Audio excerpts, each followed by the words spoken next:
नमस्कार, आप देख रहे हैं आज तक डिजिटल और मैं हूं आपके साथ अनूप आकाश वर्मा और मेरे साथ हैं क्राइम तक के डिप्टी एडिटर चिराग गुठी। चिराग, बहुत बहुत स्वागत है आपका।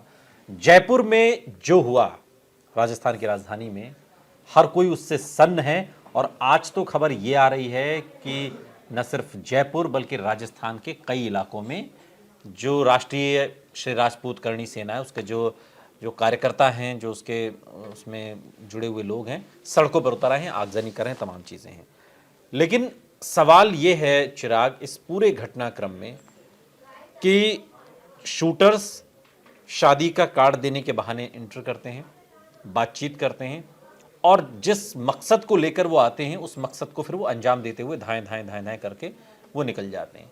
लेकिन इस बीच एक बड़ा और अहम सवाल ये कि उनके साथ जो एक शूटर आया था उसको क्यों गोली मार दी? ये बहुत बड़ा सवाल है जो आपने पूछा।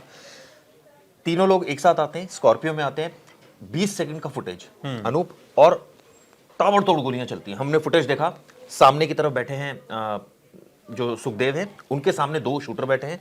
लेफ्ट साइड पर जो है वो नवीन बैठा है जो कि शूटर ही है, और राइट साइड पर उनका गार्ड है। अचानक वो बात कर रहे हैं, आपस में फोन देख रहे हैं एक दूसरे का और बात कर रहे हैं। इतने में शूटर खड़े होते हैं और वो गोली उन पर चलाते हैं, गार्ड पर चलाते हैं, और तीसरी गोली मारते हैं नवीन को। नवीन जो उनके साथ आया था, क्या इसका मतलब ये माना जाए कि नवीन को कुछ नहीं पता था कि भाई इनके पास हथियार है? पहली बात। दूसरा, क्या उसको पता था और ये पता था कि वो उसको नहीं मारेंगे? मारेंगे। अब सवाल ये उठता है, उसको मार क्यों दिया?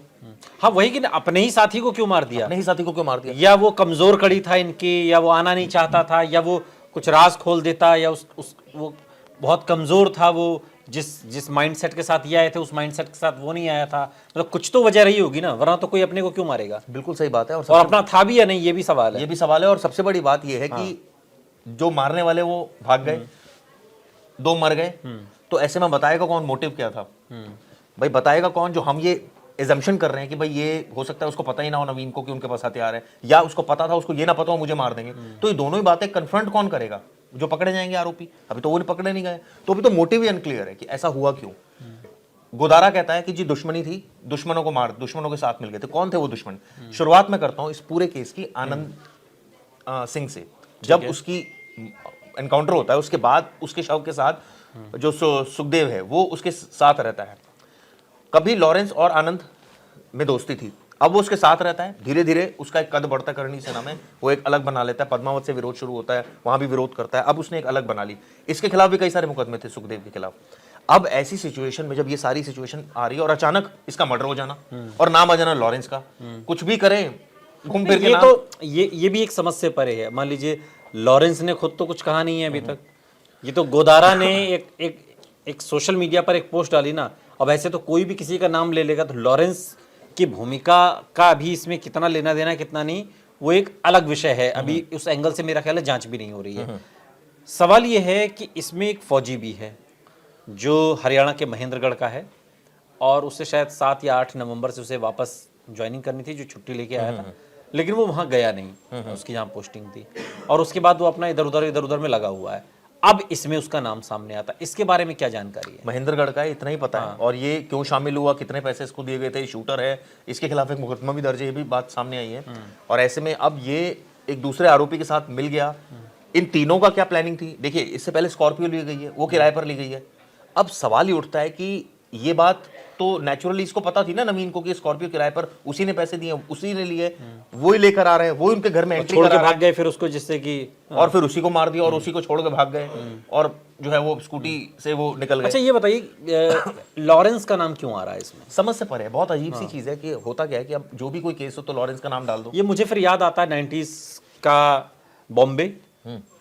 कोई भी छोट भैया, जो भाई, जिनको भाई होते, हफ्ता वसूली टाइप के, जो फिल्मों में भी दिखते थे, कोई क्राइम करते थे, किसी से वसूली करनी होती थी, किसी से रंगदारी वसूलनी होती थी, तो दाऊद का नाम लेते थे। सवाल ये उठता है ना, दाऊद जो हिंदुस्तान में भी नहीं है, मतलब उसके नाम से दशकों तक डराया गया। फिर अबू सलेम के नाम से बहुत से अंडरवर्ल्ड और डॉन के। क्या ऐसा तो नहीं है कि लॉरेंस बिश्नोई, चूंकि एक बड़ा नाम है क्राइम की दुनिया का, तो उसके नाम के सहारे भी लोग बहुत सारे मलाई खाने की कोशिश रहती है? ऐसा भी हो सकता है। दूसरी ये भी बात है कि भाई अगर कोई सबूत है तो दीजिए मुकदमा, अरेस्ट कीजिए, एक और केस बनाइए। 80 केस तो बना चुके लॉरेंस के खिलाफ। हुआ क्या है उसमें बताइए? कितने केस में पनिशमेंट हुई है? आप किसी अपराधी का महिमा मंडन करे जा रहे हैं और उसको एक ठीक है, ये क्यों हुआ लॉरेंस, ये किया लॉरेंस, अरे भाई तो कोई सबूत है, कोई सबूत अदालत में पेश हो रहा है, फाइल तो आप ठीक है कहते हैं जी लॉरेंस तक तो बात ही नहीं पहुंचती, वो तो आदेश करता है, उसके गुर्गे काम कर देते हैं। अब भाई कोई गुर्गे, अब ये कैसे तो पता क्या ये आदेश कैसे हो रहा है, मतलब जो कि जेल में बंद है ये तो प्रशासन, मतलब कैसे आदेश कैसे कोई दे दे रहा है जेल, पता जेल नहीं, के पता अंदर नहीं से? है, समझ कोई से परे है। कैदी इतना ताकतवर है, अगर वो जेल के अंदर से बैठे बैठे चला रहा है सारी चीजें, तो फिर तो उसको चाहे खुला छोड़ दो चाहे जेल में रखो, तो फिर तो बात एक ही है। अगर यही थ्योरी पे देखो काम एक चीज सुना तो जाए। साफ है ना, ये तो हमने देखा है ना कि उसने जेल से इंटरव्यू दिया, तो उसकी पावर तो पता लग गई ना आपको, या दिया या दिलवाया गया, वट स्पॉन्सर्ड था या दिया उसने, जो भी है, दिया ना इंटरव्यू उसने, तो दिया ना। इंटरव्यू तो दिया ना। एक आम आदमी को क्या दिख रहा है कि इंटरव्यू दिया, कैदी ने जेल के अंदर बैठा है और वो तपाक से जवाब दे रहा है हर चीज का। कहने का मतलब ये है कि अगर क्या वो इतना, क्या गृह मंत्रालय के लिए लॉरेंस सरदर्द हो गया है, क्या भारत की इकोनॉमी के लिए वो सरदर्द हो गया है, क्या यहाँ की कानून व्यवस्था के लिए एक बहुत बड़ा प्रश्न चिन्ह हो गया है लॉरेंस? ऐसा तो अभी मतलब है तो प्रूव कीजिए, अगर है तो प्रूफ करिए, प्रूव बिल्कुल कीजिए, जाहिर सजा सी दीजिए, फांसी भी तो ऑप्शन है, दीजिए फांसी, चढ़ा अच्छा, दीजिए। लेकिन ये जो अब इस कांड के जो चेहरे नजर आ रहे हैं, लॉरेंस तो नजर नहीं आ रहा, लॉरेंस का तो नाम आया है, गोदारा नहीं, ने लेकिन कहा, अभी लेकिन आप- जो चेहरे नजर आ रहे हैं उनको क्यों नहीं पकड़ पा रही है पुलिस जयपुर की? ठीक है, वो तो अभी इन्वेस्टिगेशन शुरू हुई है, अभी केस हुआ है, बात ये नहीं है। आपने, मैं आपसे भी ये जानना चाह रहा हूँ कि आपने तो एकदम, जैसे मैं कह रहा हूँ ये वाली बात कि भाई लॉरेंस का नाम ये दे रहे हैं, आपने तो बिल्कुल क्लीन चिट दे दी उसको, ऐसा नहीं है। नहीं नहीं, क्लीन चिट नहीं भाई, अब ऐसे तो कोई किसी का भी नाम ले लेना, लॉरेंस एक अकेला कोई डॉन थोड़ी है, दुनिया भर के डॉन है। रोहित गोदारा ने लॉरेंस का ही नाम क्यों लिया कि लॉरेंस के कहने पे, या अगर कुछ ऐसा है तो फिर पुलिस को इन्वेस्टिगेशन। मेरा ये कहना है कि किसी के भी नाम से, लॉरेंस के नाम पहले भी 80 मुकदमे, हम किसी को जस्टिफाई नहीं कर रहे हैं, लेकिन हमारा ये कहना है किसी का नाम ही लेके इतिश्री ना कर दी जाए ना, फिर के ठंडे बस्ते में डाल दिया, नहीं ये तो उसने किया है, उसकी फाइल में जाएगा मुकदमा, उस लोग तरीके तो से ये भी देखेंगे। कहते हैं, सोशल मीडिया पर मैं देख रहा था, लोग तो ये भी कहते हैं कि ये तो सरकार के लिए काम कर रहा है लॉरेंस बिश्नोई, तो ये तो सरकार करा रही है सारा काम, जो बदमाशों को आपस में मरवा रही है, खत्म करवा रही है, कोई मुकदमेबाजी नहीं, खत्म। अरे तो करणी सेना का ये बदमाश था, मुकदमे थे इसके खिलाफ, कई सारे मुकदमे थे, ये तो जिस जमीन पर बैठा था उस पर वो भी तो कब्जे की जहाँ कब्जा कर रखा कहने था का उस पे। मतलब है, देखिए जस्टिफाइड फिर भी नहीं है मर्डर, आप किसी का मर्डर थोड़ी कर देंगे, क्रिमिनल केस वही बात है ना। देखिए वो तो भाई अपने घर में बैठा था, चाहे कब्जे का घर हो चाहे जैसा भी हो, वो घर में बैठा था, आप शादी का कार्ड देने आते हैं, मिलते जुलते, उसके बाद आप गोली मार के चले जाते हैं दाएं दाएं दाएं, सवाल तो बनेगा ना कि ये सब कैसे हो रहा है। और अगर उसमें रोहित गोदारा, जो खुद कहाँ है पता नहीं, ठीक है ना, वो अगर लॉरेंस बिश्नोई का नाम ले रहा है तो सवाल तो प्रशासन से ही पूछा जाएगा, किसी और से पूछा जाएगा। भाई आपकी कस्टडी में है ना वो, याद आ रहा है, वो है तो आप पुलिस की नॉर्थ ईस्ट कस्टडी में डिस्ट्रिक्ट ना। में रहते हैं, जब दंगा हुआ था तीसरे दिन आर्मी आ गई थी और आर्मी ने आकर ये वहां हंगामा कर दिया था और ये कह दिया था कि अगर अब कोई बाहर निकला ना उसको गोली मार दी जाएगी। बिल्कुल साफ हो गया था पूरा, बिल्कुल। एकदम दंगे खत्म हो गए थे। हाँ तो वो आर्मी पहले दिन ही आ सकती थी, आ सकती थी, पहली आ सकती थी। दूसरी चीज, क्या अगर यहाँ की देश की पुलिस, मैं तो पुलिस ही कह रहा हूँ, आर्मी तो बहुत बात की बात है, ये डिसाइड कर ले कि लॉरेंस को पनपने नहीं देना, क्या वो पनप सकता है?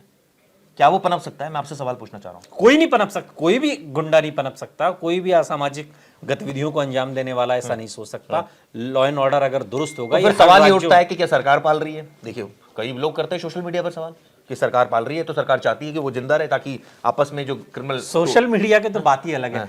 सोशल मीडिया पर तो लॉरेंस बिश्नोई की फैन फॉलोइंग बहुत जबरदस्त है, लेकिन फिर भी इससे देखिए इधर- मेरा ये हाँ। मानना है कि अनूप इस मामले में सच का साथ देना चाहिए। अगर वो इन्वॉल्व है तो ठोक कर सबूत लाइए, ठोक कर कोर्ट से पनिशमेंट करवाइए, सबूत है। और अगर नहीं सबूत है हो तो- और अगर नहीं है तो जबरदस्ती किसी का सबूत नाम भी तो डालकर- हो, सबूत तो जो 80 मुकदमे दर्ज हैं उसमें क्या कर लिया है, उसमें क्या कर लिया है, कुछ नहीं कर लिया। यही चीज है बताइए। ना। नाम आया और उसके बाद कि जी इसने करा, लेकिन जब सबूत की बात आती है, नाम आने से कुछ नहीं होगा। अंततो गत्वा जब ये मामला, कोई भी मामला जब अदालत की चौखट पर जाता है, जज साहब के सामने जाता है, तो वहां पर दलीलें काम नहीं आती, वहां पर काम आता है तो सबूत। और सबूत लॉरेंस बिश्नोई के खिलाफ अभी तक तो पुलिस को खोजे मिल नहीं रहा। तो फिर इसको क्या कहा जाए कि लॉरेंस बिश्नोई निर्दोष है? पता नहीं, ये तो लोगों पर ही छोड़ते हैं, वो क्या सोचते हैं। शुक्रिया, बहुत बहुत शुक्रिया चिराग इस तमाम जानकारी के लिए आपका। यहाँ रुक रहे हैं लेकिन आप कहीं जाइएगा नहीं, बने रहिए हमारे साथ, देखते रहिए आज तक डिजिटल।